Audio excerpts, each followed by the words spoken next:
देवी, शक्ति का प्रतीक, करुणा की मूर्ति और सृष्टि की जननी। The legend of the goddesses न केवल एक देवी की कथा है, बल्कि इस पुस्तक में आत्मबोध, संघर्ष और दिव्यता की वह यात्रा है जो हर स्त्री के अंतर्मन में कहीं न कहीं छिपी होती है। आज से हम आरंभ कर रहे हैं इस अद्भुत पुस्तक का अध्याय दर अध्याय श्रवण, और इस अद्भुत पुस्तक के लेखक हैं श्री ओम स्वामी जी। ओम स्वामी जी एक आधुनिक युग के दिव्य संत, योगी और आध्यात्मिक लेखक हैं, जिन्होंने जीवन की भौतिक सफलताओं को त्याग कर आत्मिक शांति और ब्रह्म ज्ञान की खोज में हिमालय की कठिन तपोभूमि को अपनाया। वे भारत के उन विरले साधकों में से हैं जिन्होंने कठोर साधना और ध्यान के माध्यम से माँ भगवती की साक्षात अनुभूति प्राप्त की। स्वामी जी का बचपन सामान्य था, परंतु बाल्यकाल से ही वे ईश्वर और अध्यात्म की ओर आकृष्ट रहे। उच्च शिक्षा और सफल व्यावसायिक जीवन के बाद उन्होंने सांसारिक मोहमाया को त्याग कर संन्यास धारण किया। कई वर्षों तक हिमालय में रहकर उन्होंने मंत्र साधना, योग और ध्यान की चरम सीमाएं पार की। ओम स्वामी जी की लेखनी भी उतनी ही प्रभावशाली है जितनी उनकी साधना। उन्होंने if truth be told, a million thoughts, the legend of the goddesses और अन्य कई प्रसिद्ध पुस्तकों के माध्यम से आत्मज्ञान साधना और देवी भक्ति के गूढ़ रहस्यों को सरल भाषा में प्रस्तुत किया है। उनका जीवन हमें सिखाता है कि सच्चा वैराग्य केवल त्याग में नहीं, बल्कि आत्मा की गहराइयों में उतरने में है। वे आज भी अपने आश्रम श्री बद्रिका आश्रम हिमाचल प्रदेश में है से लाखों लोगों को ध्यान, प्रेम, सेवा और आत्मिक विकास का मार्ग दिखा रहे हैं। अगर आपने मेरे चैनल पर इफ ट्रुथ बी टोल्ड की हिंदी आपने नहीं सुनी है तो आप उसे प्लेलिस्ट में जाकर चेक कर सकते हैं और उसे सुन सकते हैं और अपने परिवार एवं दोस्तों के साथ साझा भी कर सकते हैं। तो चलिए आज देवी की कथा आरंभ करते हैं। इस पुस्तक का पहला पेज है, यह पुस्तक क्यों। ऋग्वेद के पवित्र श्लोकों से निकला श्री सूक्तम दुनिया के सबसे प्राचीन और शक्तिशाली भजनों में से एक है। यह सुंदर साधना, आध्यात्मिक अनुशासन आपको देवी की कृपा और परोपकार के उज्जवल प्रतिबिंब की एक दुर्लभ झलक प्रदान करता है। श्री सूक्तम के 16 श्लोकों को हजारों वर्षों के दौरान विभिन्न ऋषियों द्वारा जीवंत किया गया था।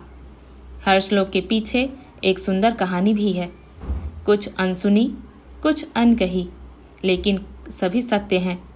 इसके अलावा श्री सूक्तम साधना का मेरा व्यक्तिगत अनुभव कुछ भी नहीं बल्कि असाधारण रहा है। जिस तरह से यह पवित्र भजन आपके जीवन को बदल देता है वह काफी अद्भुत है। आगे के पन्नों में मैं आपके लिए इस शानदार वैदिक भजन श्री सूक्तम की समृद्ध पृष्ठभूमि, अभ्यास और अर्थ लेकर आया हूँ। हालांकि यह कोई ईर्ष्यापूर्ण स्थिति नहीं है। वास्तव में मैं खुद को प्रशंसा से दूर कर ऐसे क्षेत्र में पाता हूँ, अगर कुछ है तो मैं दया के घने जंगलों में बसा हुआ हूँ। कहाँ रघुपति के चरित अपार, कहाँ मति मोरी निरत संसार। एक ओर भगवान की तेजस्वी गाथा है और दूसरी ओर मेरी चेतना अस्तित्व की भूल भुलैया में उलझी हुई है। क्या कोई छोटी आंखों वाला कभी समुद्र के विस्तार की असीम महिमा को देख सकता है या सतह पर तैरकर गहराई को समझ सकता है। मैं उस देवी के गुणों का बखान कैसे कर सकता हूँ जो वास्तव में सर्वोच्च चेतना के सागर के मूल से निकली है।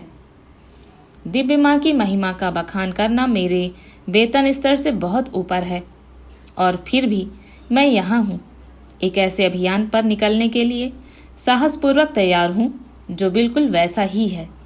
यह बहुत संभव है कि आप कभी भी श्री सूक्त की साधना ना करें, लेकिन मैं आपसे वादा करता हूँ कि जब आप इस पुस्तक को पढ़ना समाप्त करेंगे तो आप वेदों में ज्ञान की गहराई और विभिन्न सिद्धों द्वारा इस शक्तिशाली भजन को जीवन में लाने के लिए की गई कड़ी मेहनत से आश्चर्यचकित होंगे। हालांकि इसका सबसे आम उपयोग केवल एक भक्ति वैदिक मंत्र के रूप में होता है। वास्तव में श्री सूक्त किसी के भाग्य को बदलने में सक्षम है। वास्तव में अन्य सभी चीजें बराबर विपरीत हैं।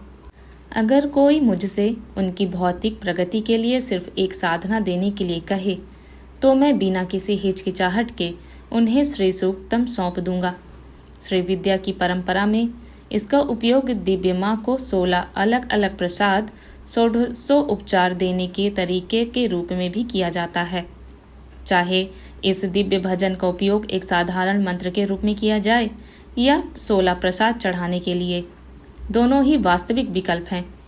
लेकिन इसके छंदों का वास्तविक शक्तिशाली उपयोग भौतिक दुनिया में आपकी खोज को आगे बढ़ाने के लिए सार्वभौमिक ऊर्जा को संरेखित करना है।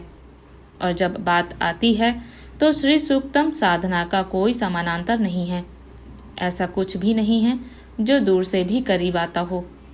पंचरात्र ग्रंथों में वे ग्रंथ जो मुख्य रूप से विष्णु या माँ देवी के सात्विक शांत पहलू की प्रार्थना करते हैं, श्री सूक्तम का उपयोग भगवान नारायण की शक्ति और ऊर्जा को जगाने के लिए किया जाता है, जो वास्तव में माँ देवी स्वयं है। प्रत्येक श्लोक में ऐसे मंत्र भी हैं जिन्हें कोई भी साधक श्री सूक्तम से स्वतंत्र होकर व्यक्तिगत रूप से जप सकता है। इस पुस्तक के अंत में मैंने प्रत्येक श्लोक का अनुवाद श्लोक में पाए गए मंत्रों के साथ प्रदान किया है। मैंने अपने वाक्यों को सावधानीपूर्वक इरादे से बुना है, इस बात का ध्यान रखते हुए कि जब मैं एक शब्द का उपयोग नहीं कर सकता तो 2 शब्दों का उपयोग ना करूं। इसलिए मैं आपको विश्वास दिलाता हूं कि जहां भी मैंने कुछ विस्तार से लिखा है वह इसलिए है क्योंकि यह उस पुस्तक के समग्र उद्देश्य के लिए प्रासंगिक है जिसे आप वर्तमान में अपने धन्य हाथों में पकड़े हुए हैं, और वह है आपको दिव्य प्रेम और प्रचुरता से भरा जीवन जीने में मदद करना। बिना किसी देरी के आइए समय के सबसे परिभाषित क्षणों में से एक पर वापस जाएं। वह क्षण जब देवी पहली बार उभरी और उदात्त भजन दुनिया के सामने प्रकट हुआ। हिरण्यवर्णां हरिणीं सुवर्ण रजत सृजां चंद्रमां हिरण्मयीं लक्ष्मीं जात वेदो महावह। मैं सभी प्राणियों में व्याप्त हूँ और मादा भौरें की तरह गुंजन करती हूँ। कुंडलिनी के रूप में मैं हजारों उगते सूर्य, अग्नि और दोपहर की चमक के साथ खुद को प्रकट करती हूँ। मंत्र ध्वनि के अंतिम चरण में प्रवेश करने पर मैं सभी ध्वनियों की माँ बन जाती हूँ। जिस तरह एक गाय दूध की वर्षा करती है, उसी तरह भोग की वस्तुओं की वर्षा करती हूँ। मुझे हिरण्यवर्ण कहकर स्तुति करने के बाद बहुत बुद्धिमान प्रजापति ने मेरी कृपा प्राप्त की और योग धर्म के कथाकार बन गए। मैं एक हिरणी की तरह योगी के मन से दूर और दूर भागती हूँ। योगी अपने व्रतों का पालन करते हुए अपनी भक्ति के माध्यम से मुझे बांधते हैं। अगले अध्याय में हम जानेंगे श्री सूक्तम के छंद की रचना और उसकी उत्पत्ति। तो सुनते रहिए रुचि ज्ञान गंगा ऑडियो बुक्स।